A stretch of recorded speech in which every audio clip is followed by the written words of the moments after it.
Ok, vamos a dar paso a las preguntas utilizando el verbo to be en pasado. Pero antes tenemos que entender algunos aspectos de cómo es que sabemos que estamos haciendo una pregunta. Escuchen estas dos frases. ¿Estás bien? ¿Estás bien? ¿Qué es lo que cambia en ambas? El orden de las palabras es el mismo. No me pueden decir que cambio el acento porque estás lleva acento en ambos casos. ¿Qué es lo que cambio? Precisamente, la entonación. ¿Y cómo sé que debo cambiar esa entonación? Bueno, desde que somos niños y nos ponen a leer en voz alta y para colmo enfrente de todos nuestros compañeros, van uno por uno, ¿no? Los van poniendo de pie y les piden que lean en voz alta. Nos topamos con signos que nos ayudan a saber si tenemos que pausar, si tenemos que proyectar más emoción o si tenemos que preguntar o proyectar duda. Eso es lo que hacen los signos de interrogación, porque no es lo mismo decir, ¿estás bien? Preguntar que, ¿estás bien? El contexto cambia completamente, porque si yo veo algo como, ¿estás bien? Me voy a imaginar una situación como esta. Y en la segunda puede ser que un maestro te ponga estrellita en la frente y que todo esté correcto. ¿Estás bien? Y dé por hecho y por correcto tu resultado o tus respuestas. Ahora, este signo de interrogación que tenemos, no existe en inglés. De hecho, muchos de nosotros utilizamos solamente este signo en mensajería instantánea, como en Messenger o en WhatsApp o en otras redes. Y ponemos cosas como, ¿ya vienes? Signo de interrogación que cierra. O, ¿vas a venir? Signo de interrogación que cierra, nada más. Y nos olvidamos de este pobre signo de interrogación que abre. No obstante, cuando tenemos preguntas muy largas y estamos aprendiendo a leer, este signo manda una señal a nuestro cerebro de que es momento de cambiar la entonación, porque aunque el orden de las palabras es el mismo, el acento ahí sigue, no cambia la ortografía, no cambia nada más, este nos señala que tenemos que cambiar nuestra entonación para que suene a pregunta. Pero un niño que está aprendiendo a leer y su lengua materna es el inglés, ¿cómo es que sabe que debe de cambiar su entonación si este signo no existe en inglés?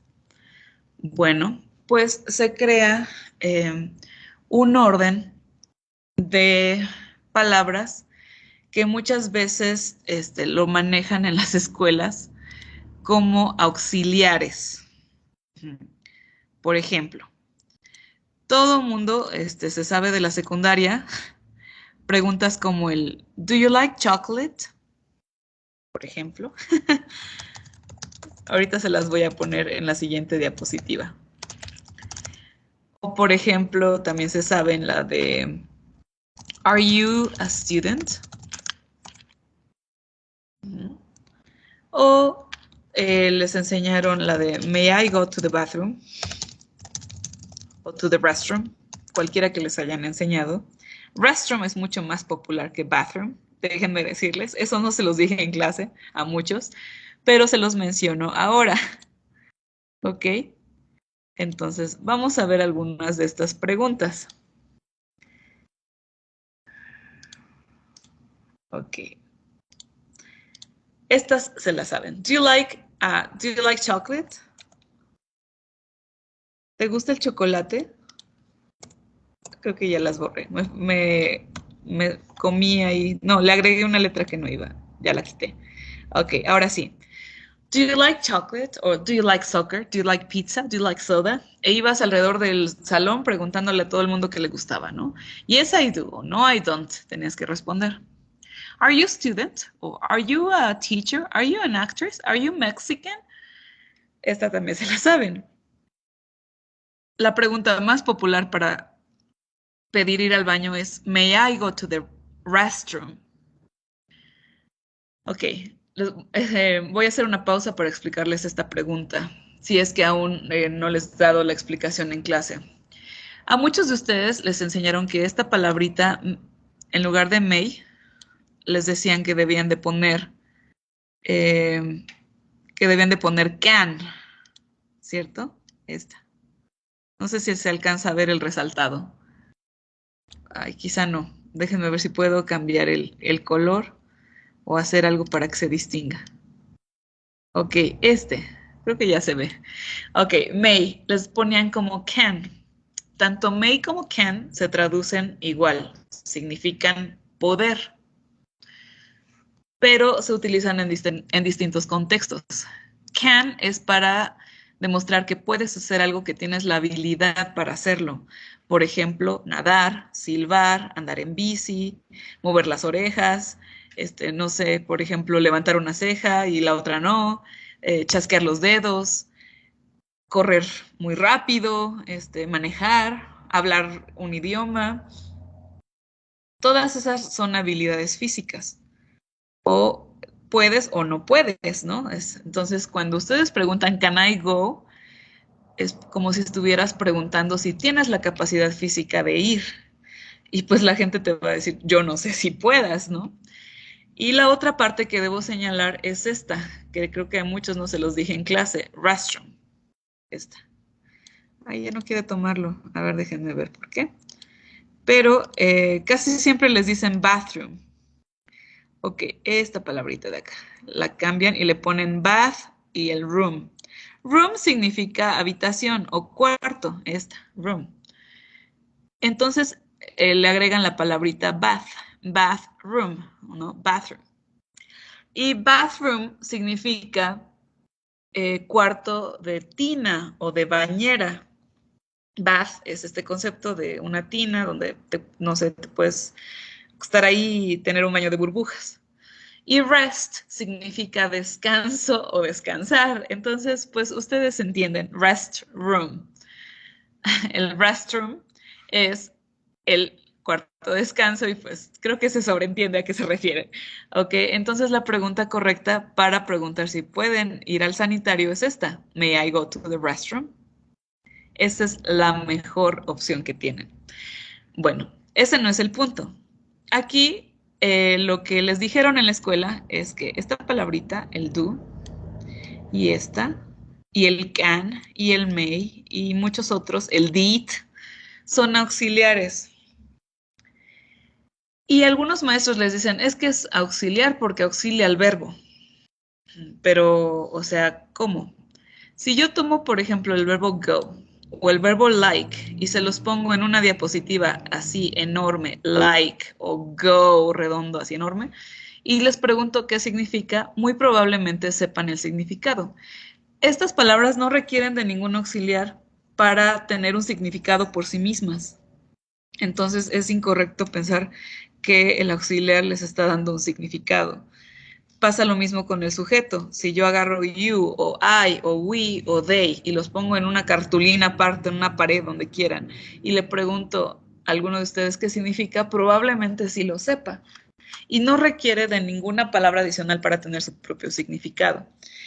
Entonces, ¿qué quiere decir esto? Bueno, sencillamente que el auxiliar no tiene una función con respecto a otra palabra dentro de la pregunta. El auxiliar auxilia al lector, te auxilia a ti como lector para saber que estos auxiliares tienen la misma función que mi signo de interrogación que abre. ¿Por qué? Porque ustedes saben que en inglés siempre requieren de un sujeto antes del verbo, no sé si alcanzan a ver mi sujeto, pero requieren de un sujeto, de una personita, y después un verbo, una acción, para que tenga significado y sepan quién lo hizo. Siempre van a tener la persona y el verbo, siempre. Entonces, cuando yo veo un verbo solito, huérfano, porque no tiene aquí nada, no tiene ningún sujeto aquí enfrente, sé que voy a hacer una pregunta y es auxiliar porque te auxilia a ti. Tiene la misma función un verbo al inicio que este signo de interrogación y te auxilia a saber que vas a cambiar tu entonación. Entonces, ¿qué es lo que sucede? Bueno, pues muchas veces toman de base a las oraciones afirmativas. Ya se quedó la carita feliz. Ok, sorry. Ok, listo. Bueno, toman una oración afirmativa como esta. Ellos eran felices. Y les dicen, tienen que cruzar las palabras para que formen la pregunta.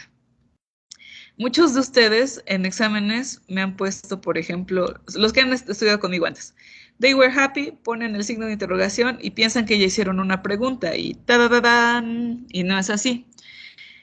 Necesitan algo que tenga la misma función que nuestro hermoso signo de interrogación que abre, lo vuelvo a poner por acá, y esa va a ser la función de tener un verbo al inicio, como were. Si se dan cuenta, tanto where como este signo de interrogación están iluminados en color azul para señalar que ambos nos están mandando la señal de que estamos haciendo una pregunta. Pasa lo mismo en esta situación. Tenemos was al inicio como verbo o como auxiliar, como quieras verlo o pensarlo, más el signo de interrogación. Y ambos nos señalan pregunta, no solo el signo de interrogación que cierra, también el verbo al principio. Entonces aquí yo estoy afirmando, they were happy, estaban felices o eran felices. Y pregunto, were they happy? ¿Eran felices? Y solamente hay dos posibles respuestas, o sí o no. Ambas van seguidas de una coma, que aquí está, no, yes, yes y no. Yes, they were, no, they weren't. Noten que después del no y la coma, si tenemos la respuesta negativa, debemos reafirmarla al final con este otro negativo. Si es afirmativo, no lo requerimos. Igual acá, she was rich, ella era rica. Pregunta, was she rich? Yes, she was. Or no, she wasn't. Entonces deben de tener cuidado con estas terminaciones. Y así es como terminamos tanto las preguntas del verbo to be en pasado, ya vimos la forma afirmativa y la negativa. Espero que esto les ayude a entender un poquito más de cómo funciona la gramática y su estructura en inglés.